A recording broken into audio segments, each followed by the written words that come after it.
ابھی یہ تو ولادت سے قبل کی بات ہے، پھر آقا علیہ السلام کا بچپن ہے۔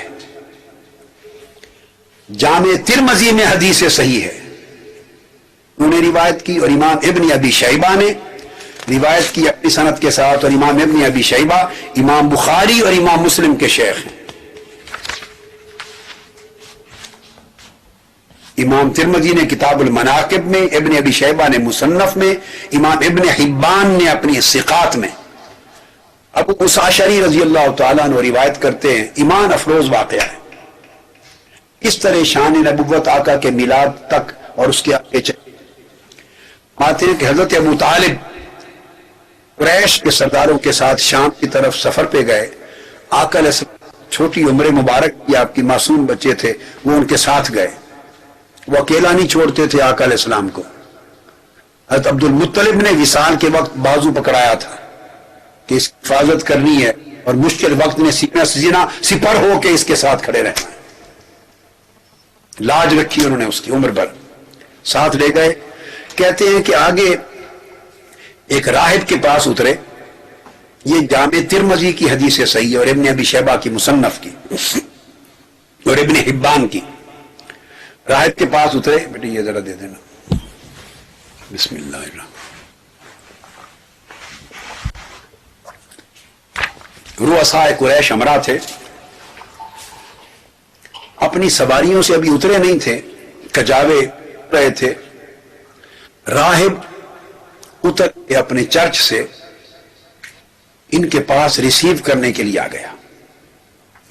ابو موسیٰ اشعری رضی اللہ تعالیٰ عنہ بیان کرتے ہیں کہ حالانکہ یہ قریش کے رؤساء کئی بار شام گئے تھے، اس راہب کے پاس سے گزرتے تھے، ملتے تھے، وہ کبھی ان کو ریسیو کرنے نہیں آیا تھا۔ حدیث کے لفظ اسی کے اندر الفاظ ہیں، اسی کے اندر الفاظ ہیں، وَكَانُوا قَبْلَ ذَلِكَ يَمُرُّونَ بِهِ فَلَا يَخْرُجُ إِلَيْهِمْ وَلَا يَلْتَفِتْ۔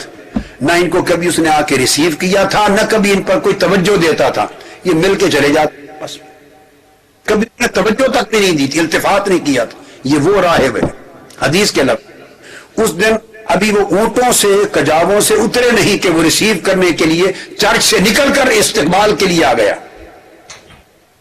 حضرت ابو موسیٰ اشعری فرماتے ہیں، اور جب آگے پہنچا حتی جاء، قریب آ کر اخذ بید رسول اللہ صلی اللہ علیہ وسلم، آقا علیہ السلام کا دست مبارک پکڑ لیا اس راہب نے، ملک شام کے راہب نے، اور راہب نے پکڑ کر، بحیرہ راہب نے پکڑ کے کہتا ہے سارے قریش کے رؤساء کے سامنے، فقال ھذا سید العالمین، یہ ساری کائناتوں کا سردار ہے، ھذا رسول رب العالمین، یہ کل عالموں کا اللہ کا بھیجا اللہ کا رسول ہے، یبعثہ اللہ رحمۃ للعالمین، اللہ نے اس کو ساری کائناتوں کے لیے رحمت للعالمین بنایا ہے۔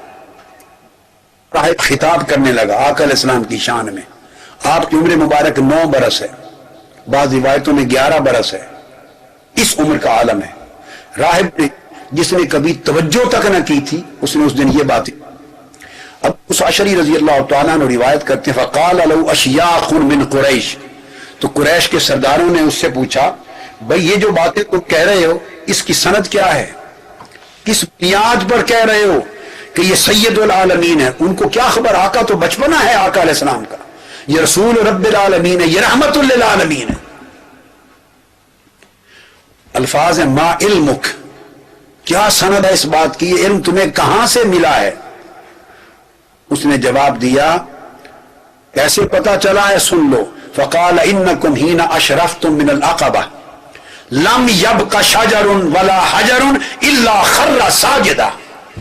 اس نے کہا اس طرح پتا چلا کہ جب تم اترے اس گھاٹی سے، جب اترے اور آگے آئے تو میں نے دیکھا اپنی آنکھوں سے کہ کوئی درخت ایسا نہ تھا جس نے اس کو سجدہ نہ کیا ہو، اور کوئی پتھر ایسا نہ تھا جو اس کے سامنے سجدہ ریز نہ ہوا ہو۔ اور اس نے کہا واللہ ولا یسجدان الا لنبی، شجر و حجر سوائے اللہ کے نبی کے کسی اور کو سجدہ نہیں کرتے، میں نے اپنی آنکھوں سے ورب ایکچولی سجدہ کرتے دیکھا ہے۔ اس نے کہا ہم نے اپنی کتابوں میں پڑھ رکھا ہے کہ جب نبی آخر الزمان آئے گا تو شجر و حجر اس کو سجدہ کریں گے۔ میں نے اس علامت سے پہچان لیا ہے کہ یہ اللہ کے نبی رحمت للعالمین، سید العالمین اور رسول رب العالمین۔ اس کے بعد اس نے کہا بیٹھے میں کھانا بنا کے لاتا ہوں. جس نے کبھی پرواہ نہیں کی تھی رؤساء قریش کی، وہ اب کھانا بنا کے لے آیا. یہ کس کا استقبال ہو رہا ہے؟ کس کی ضیافت ہو رہی ہے؟ یہ ضیافت میلاد. کھانا بنا کے لے آیا اور اس نے کہا کہ آقا علیہ السلام کی طرف کہ ان کو بھی لے آئیں. قریش بیٹھے تھے درخت کے نیچے. اب حدیث میں ابو موسیٰ اشعری رضی اللہ تعالیٰ عنہ فرماتے ہیں کہ دھوپ کا وقت تھا، قریش درخت کے نیچے بیٹھ گئے اور جب دیکھا آقا علیہ السلام کی طرف تو بادل سایہ کیے ہوئے تھے. آقا علیہ السلام وہیں آئے تھے، بادل خدمت میں تھا، سایہ فگن تھا. حضور علیہ السلام کو بلایا گیا. جب قریب آئے جس درخت کے نیچے باقی قریش کے رؤساء بیٹھے تھے، آقا علیہ السلام جب وہاں پہنچے تو اس نے راہب نے بآواز بلند کہا اے قریش کے سرداروں، دیکھو جس درخت کے نیچے بیٹھے اس کی ٹہنیاں اس محمد کو سجدے کے لیے جھک گئی ہیں. اس کی وقد ارسل الی فاقبل وعلی غمامۃ ظلہ فلما دنا من القوم وجدهم قد سبقوا الى في الشجره فلما جلس مال في الشجره عليه فقال انظروا الى في الشجره مال عليه صلی اللہ علیہ وسلم. دیکھو اس درخت، اس کی ٹہنیاں حضور پر جھک گئی ہیں سجدے کے لیے. یہ میری دلیل ہے کہ یہ رسول رب العالمین. اس کے بعد اس کے الفاظ ہیں اس نے منتیں سماجتیں کی اے ابو طالب خدا کے لیے، خدا کے لیے اس کو آگے لے کے نہ جانا. شام میں بڑا اسد ہوگا، ہماری کتابیں ان کی بےست کی علامتوں سے بھری پڑی ہیں.